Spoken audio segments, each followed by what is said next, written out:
इथं कमी आहे ते हो आता बस करूया खेळ हो आता सगळे जेवाय बसतो मग भगवान परमात्मे सगळ्या गोपाळांना एकत्रित केलेले हो सगळ्यांच्या शिटरा एकत्रित केल्या सगळ्या कालवल्या आणि स्वतःच्या हातानं भगवान परमात्म्याने गोपाळांना जे घास भरलेला त्याचंच नाव आहे काला ज्ञानेश्वर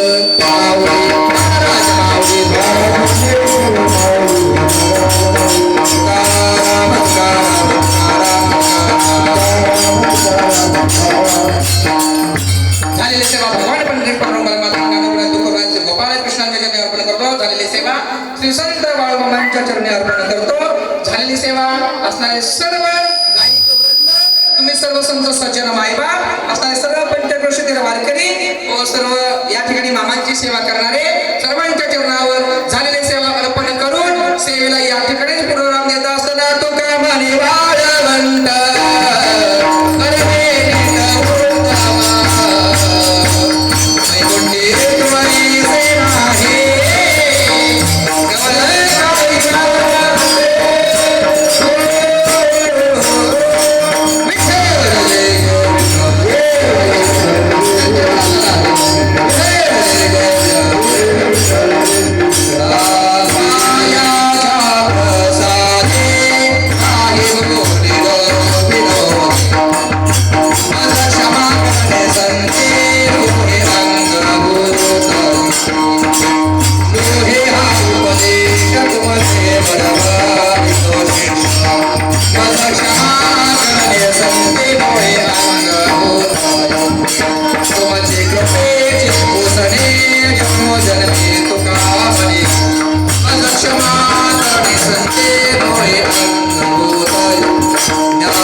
त्याप्रमाणे या ठिकाणी आपल्याला थोडस 2 मिनिटात ग्रंथाचं पूजन सुद्धा करायचं आहे आणि त्यानंतर आरती होईल आणि आरती झाल्यानंतर मग महाप्रसाद दहीहंडी करता घ्या काय घेतलंय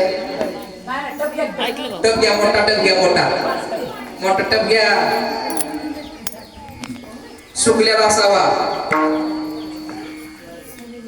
सूचना तोपर्यंत काय शंकर महाराज हे पहा आता झालेली सुंदर अशी कीर्तन सेवा आमचे गुरुवारी हरिभक्तपरायण शिवजी महाराज मांडवेकर यांनी सुसरावे या ठिकाणी कीर्तन सेवा केलेली आहे. मी रात्री बोललो होतो की काल्याकरता जास्तीत जास्त बहुसंख्येने या ठिकाणी तुम्ही उपस्थित राहा. महिला वर्ग भरपूर आहे, पुरुष वर्ग या ठिकाणी कमी आहे. असू द्या, काही अडचण नाही.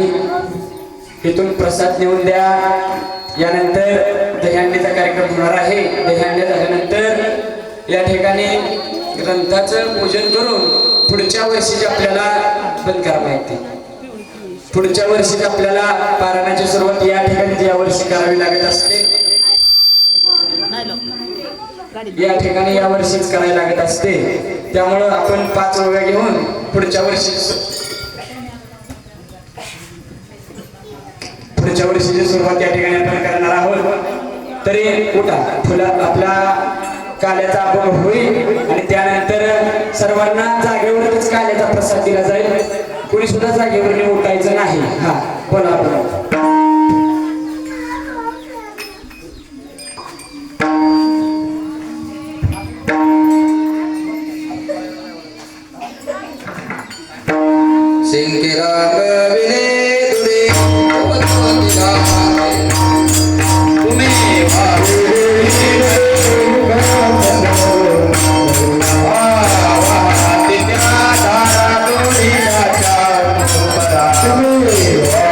Thank you.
हा हे पहा या ठिकाणी सुंदर असा चालू असणारा अखंड हरिनाम सप्ताह आणि अखंड हरिनाम सप्त्यातील आजचा सांगतेचा शेवटचा दिवस.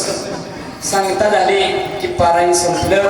त्यानंतर पुढच्याच वर्षी आपलं पारायण या ठिकाणी सुरुवात होईल. आपण पुढच्या वर्षी पारायणाचं नियोजन करणार आहे. इकडे लक्ष द्या. आजच्या कीर्तनाचं सौजन्य आणि महाप्रसादाचं सौजन्य आमचे ज्ञानदेव सुखीर म्हात्रेशे मुंबई आणि त्यांच्या पत्नी हेमा ज्ञानदेव म्हात्रे, तसेच त्यांचा लहान मुलगा धैर्यशील म्हात्रे, आशिष संभाजी गोसावी, तसेच त्यांचे असणारे सासरे संभाजी राजाराम गोसावी, तसेच त्यांच्या सुविध पत्नी रंजना संभाजी गोसावी. इकडे लक्ष द्या. या सर्वांना या ठिकाणी आणण्याचं काम आमच्या डंगेरवाडीच्या मामांनी केलेलं आहे बरं का. सर्व डंगेरवाडीकर मोरांगे वस्ती यांच्यातर्फे या मामांनी आपल्याला या म्हात्रे शेठजींना या ठिकाणी आणलेलं आहे. घडलं होतं असं की आपले मामा या ठिकाणी बाळूमामाच्या दर्शनाकरता आले होते आणि दर्शनाकरता आल्यानंतर शेठजी अचानक डंगेरवाडीला आले आणि डंगेरवाडीला आल्यानंतर घरी विचारलं की मामा कुठे गेले म्हणल्यानंतर त्यांनी सांगितलं मामा बाळूमामाला गेले. मामा माघारी जाऊन पाहतात तर काय घरी शेठजी आले होते आणि शेठजींनी लगेचच तिथं न थांबता मामांना आणि त्यांच्या आमच्या आईंना घेऊन या ठिकाणी बाळूमामाच्या ठिकाणी आले. शेठजींनी बाळूमामांना आपल्या मनापासून आपल्या मनातील इच्छा मामांना सांगितली. मामाने ती इच्छा शेठजींची पूर्ण केली. त्या इच्छा पूर्ण केल्याबद्दल शेठजींनी या ठिकाणी आपल्याला फरशी दिली. फरशी देऊन शेठजींनी आपल्याला गेल्या वर्षी या ठिकाणी 2 दिवस शेठजी आले, त्यांनी महाप्रसाद दिला आणि या वर्षी शेठजींनी आपल्याला महाप्रसाद कीर्तन सौजन्य. शेठजी जरी या ठिकाणी उपस्थित नसतील तरी शेठजींचे सासरे आपले बिलालचे या ठिकाणी येऊन आणि त्यांच्या आई या ठिकाणी आलेले आहेत, शेठजींच्या सासूबाई. तरी या सर्व दात्यांना बाळूमामा एक मी प्रार्थना करतो, बाळूमामा त्यांच्या सर्व इच्छा पूर्ण करा. ज्या काय अडीअडचणी असतील त्या तुम्ही दूर करा अशी मी बाळूमामा तुमच्या चरणी प्रार्थना करतो. पुढच्या वर्षी शेठजी या ठिकाणी आले पाहिजे अशी मी बाळूमामा चरणी प्रार्थना करतो. सर्वांनी जोरदार टाळ्या वाजवा शेठजी करता. वा. तसेच या ठिकाणी गेली 7 दिवस झालं आपले सर्व बाहेर परगावरून आलेले कलाकार मंडळी या ठिकाणी आपल्याला सेवा व्हावी, आपल्याला सर्वांना सेवा देत आहेत. असं घडतं की पारायण करायचं म्हटलं तर या पारायणाकरता भरपूर खर्च आहे. आपली या वर्षीची वर्गणी 10,440 रुपये 80 रुपये या ठिकाणी वर्गणी आलेली आहे आणि राहिलेले पैसे आपले बाळूमामाचे पुजारी बिरामामा